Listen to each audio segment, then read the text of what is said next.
Hi all, இன்னைக்கு ஒரு sweet mango malpua recipe தான் பார்க்க போகிறோம். இது ஒரு பாப்புலரான நார்த் இந்தியன் ரெசிபி.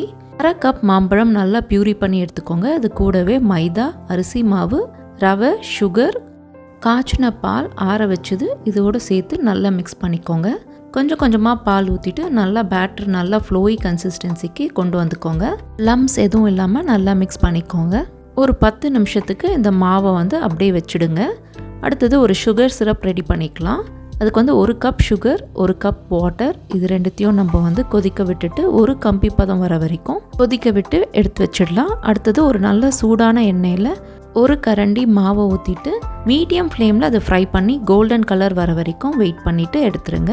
எடுத்துட்டு அது சுகர் சிரப்பில் நல்லா சோக் பண்ணிவிட்டு ஒரு 10 மினிட்ஸ் சோக் பண்ணி எடுத்துகிட்டு நீங்கள் சர்வ் பண்ணிங்கன்னா ஒரு டேஸ்டியான யம்மியான மால்புவா ரெடி ஆகிடும். இந்த ஸ்வீட் நல்லா ஜூஸியாக சாஃப்டாக இருக்கும். ட்ரை பண்ணி பாருங்கள்.